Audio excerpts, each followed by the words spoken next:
It's good to see you. Chào mừng các bạn đã quay trở lại với kênh YouTube Moony Fabulous. Và trong video hướng dẫn nấu những món ăn keto tiếp theo thì Moon sẽ hướng dẫn các bạn làm món mì Ý sốt bò bằm spaghetti. Không biết có ai thích ăn mì Ý giống như mình không ta? Và nếu các bạn thích hay không thích gì cũng hãy xem để ủng hộ Moon nha. Nào chúng ta cùng bắt đầu thôi. Để có thể làm được món mì Ý sốt bò bằm, chúng ta sẽ cần những nguyên liệu như sau: thịt bò xay,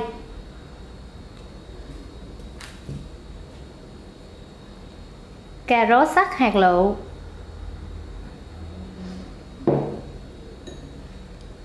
hành tây sắc hạt lựu,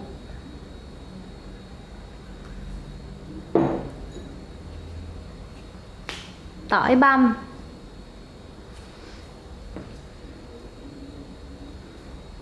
cà chua và cuối cùng là mì nưa.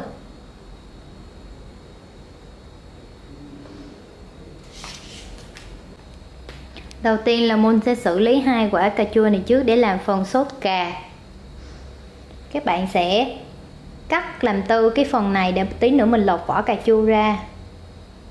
Đây, 1 đường. Tiếp tục 2 đường. Quả này cũng vậy.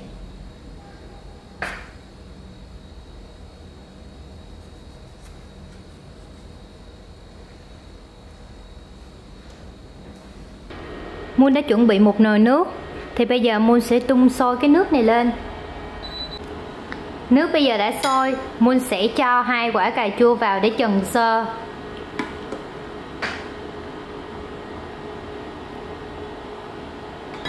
Sau khi trần cà chua xong thì Moon sẽ tiến hành lột vỏ.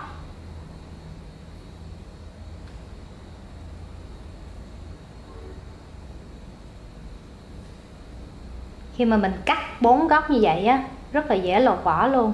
Mình trần lên nữa, cái da nó mềm á, nên mình rất là dễ lột nha.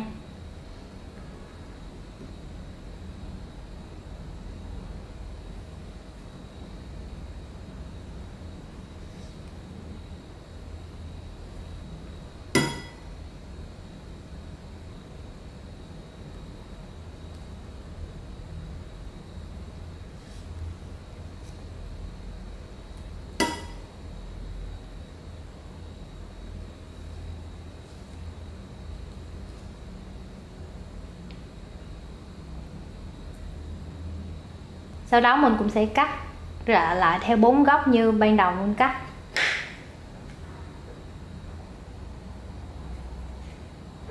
Các bạn nhớ lấy hột ra nha.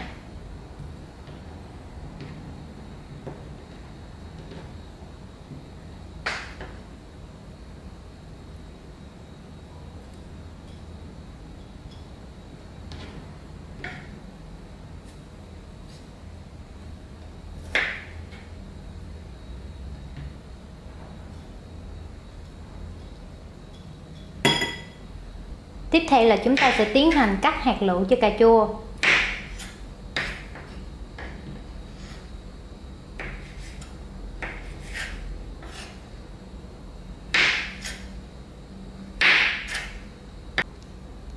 Ta-da! Moon đã cắt xong cà chua rồi đây. Và bây giờ là giai đoạn trùng mì nưa. Khi mà nước sôi lên thì chúng ta sẽ bỏ một ít muối vào.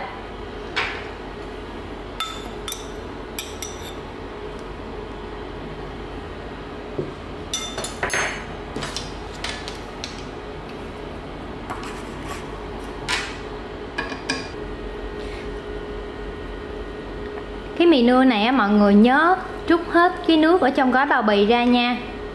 Xong rồi chúng ta sẽ đem đi trụng với nước sôi có muối như thế này. Mục đích là để khử mùi hôi của cái mì nưa á. 3 phút đã xong, bây giờ chúng ta sẽ vớt mì ra. Ở đây thì Moon sử dụng chỉ có nửa gói mì thôi. Một lần dùng chỉ nửa gói thôi, chứ mình không thể nào mà ăn hết được một gói tại vì nó no lắm. Và bây giờ là bước làm sốt bò bằm. Thì đầu tiên Moon sẽ cho một ít dầu vào chảo. Đợi dầu nóng một xíu, mình sẽ cho tỏi vào.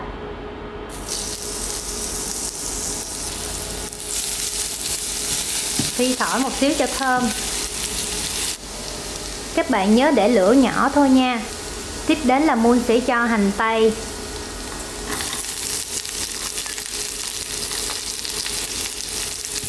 Rồi, tỏi phi lên quá thơm luôn mọi người ơi. Tiếp đến là cà rốt.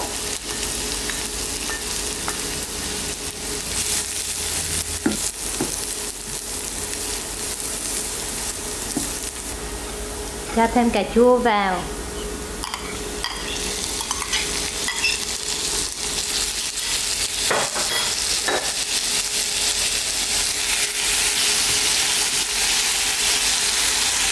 Cho thịt bò bằm vào.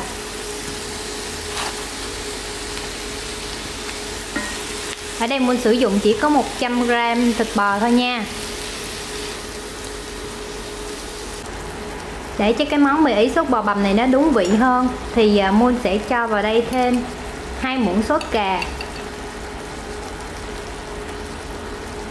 Nước sốt cà này mọi người có thể tìm mua trong siêu thị á.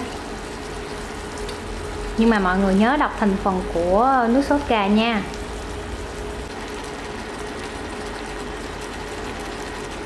Tới đây thì mọi người có thể nêm nếm theo sở thích cá nhân của mình.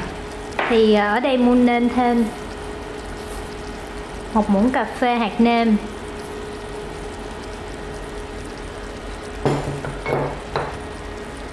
1 ít muối,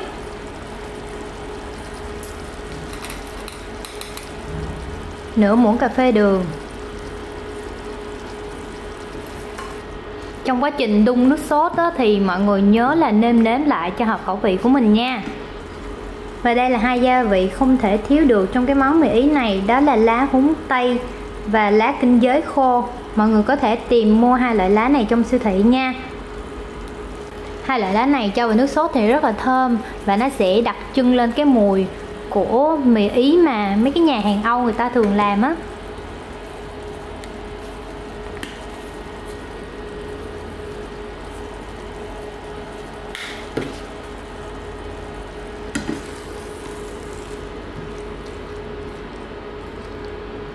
Và cuối cùng đừng quên cho thêm 1 viên bơ lạc nhé. Ta-da, nước sốt đã hoàn thành rồi. Bây giờ chúng ta sẽ đến bước trang trí và mâm mâm thôi.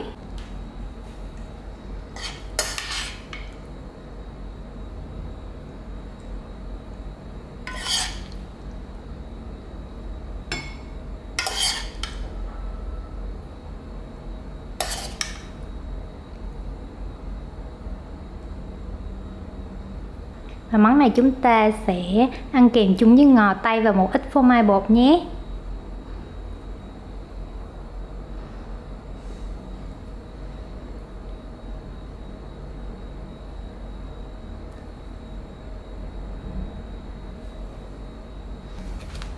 Đây chúng ta sẽ rắc một miếng phô mai bột lên.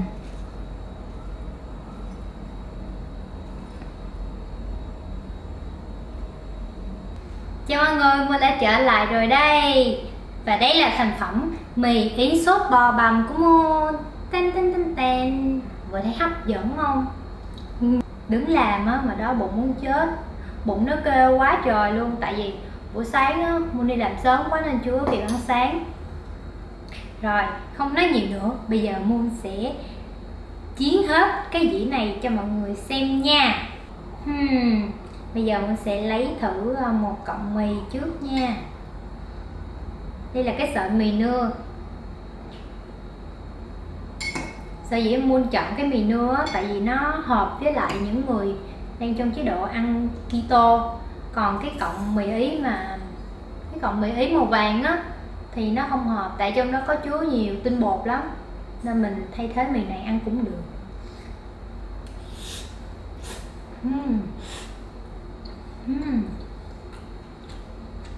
Thêm miếng nhân.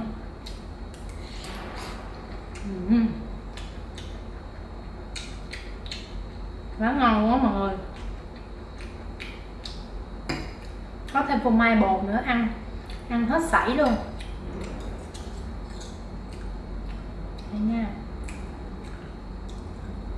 Mời mọi người ăn cùng Moon nào.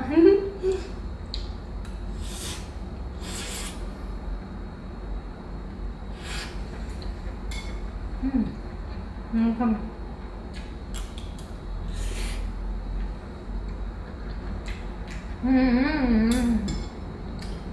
Ngon quá.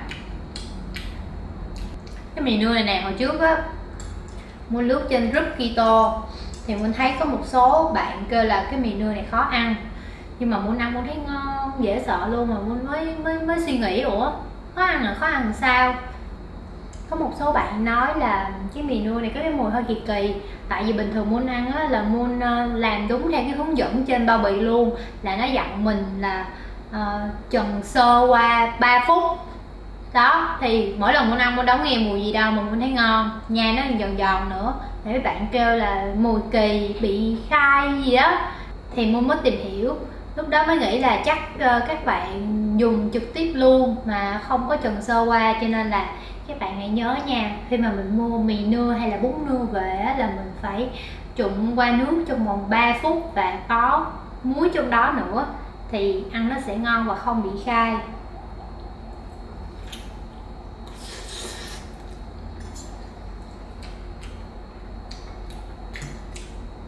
Không biết ai phát minh ra cái cọng mì nưa này nữa, đúng là cứu tinh cho những người ăn kiêng luôn á. Bình thường là không ăn tinh bột,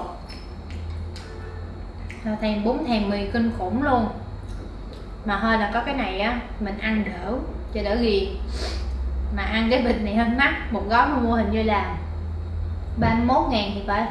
Mua ở trong siêu thị An Tân Phú á, nó có bán mì nưa, bún nưa với lại đậu hũ nưa luôn. Nếu mà mọi người không tìm được á thì có thể vô Aeon Tân Phú để mua.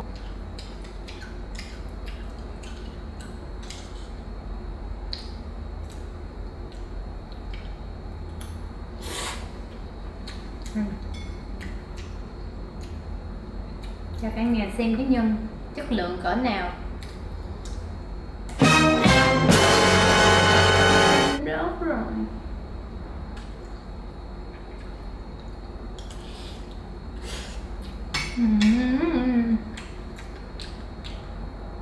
Ăn một dĩa này là đã đảm các tối, không thể ăn được nữa tại quá nhiều. Lấy có 100g thịt thôi mà thêm bổ sung thêm cà rốt, thêm hành tây nữa mà nó nhiều vậy luôn, không ngờ luôn á. Cà chua nữa chứ.